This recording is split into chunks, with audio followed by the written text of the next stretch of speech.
George Washington gave an order to his troops on July the 9th, 1776. Now, this is only 5 days after the signing of the Declaration of Independence, and this was one of his first orders to the troops that he was going to command. He said, "The general hopes and trusts that every officer and man will endeavor so to live and act as becomes a Christian soldier defending the dearest rights and liberties of his country."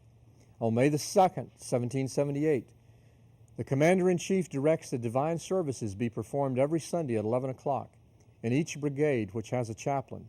While we are duly performing the duty of good soldiers, we certainly ought not to be inattentive to the higher duties of religion. To the distinguished character of a patriot, it should be our highest glory to add the more distinguished character of a Christian.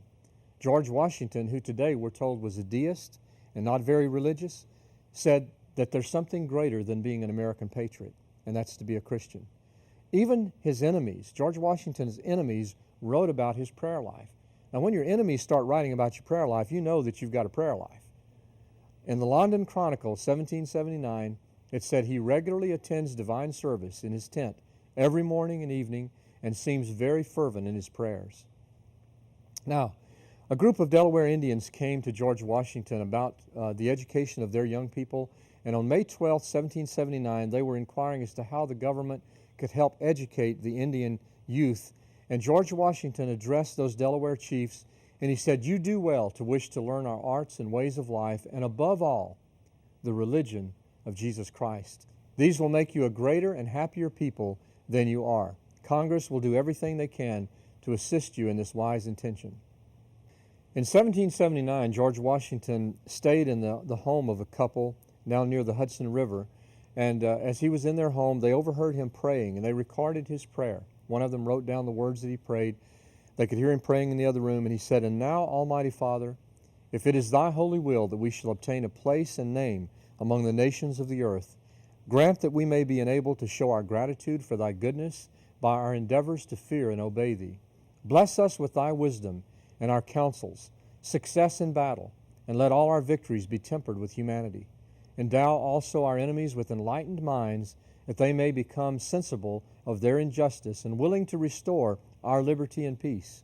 Grant the petition of thy servant, for the sake of him whom thou hast called thy beloved Son. Nevertheless, not my will, but thine be done." When George Washington was sworn in as President of the United States, he took a Bible, placed his hand on that Bible, and he gave the oath of office, and he added words to the oath of office that every president has used since that time except for one. He added the words, "So help me God." And then he did something that very few presidents have done. He stooped and he kissed the Bible. When George Washington gave his farewell speech to America, it was one of the most memorable speeches ever given. It was memorized by many school students for over 100 years. It was many students were giving tests about that farewell speech to America. But unfortunately today you won't find that speech, that farewell speech that he gave, in any university or college textbook or high school book. They removed all of the speech because he gave us some religious warnings when he gave that farewell speech. And one of those, he said, "Let us with caution indulge the supposition that morality can be maintained without religion.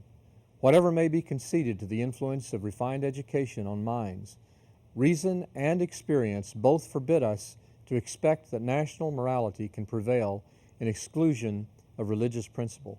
George Washington told us that as great as education is on the minds of young people, that we will have a nation of immorality if we ever remove religious principle from education. And yet today we're told that he was not a deeply religious man. But I want you to see what the people who knew him had to say. George Washington's adopted daughter said, "I should have thought it the greatest heresy to doubt his firm belief in Christianity.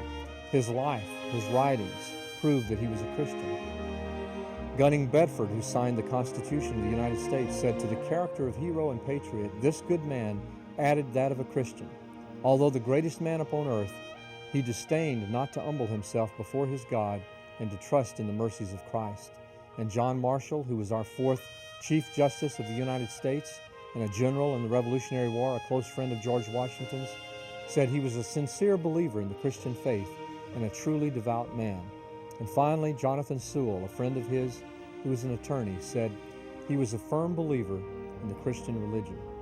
Historians today tell us he was a deist and that he was not religious.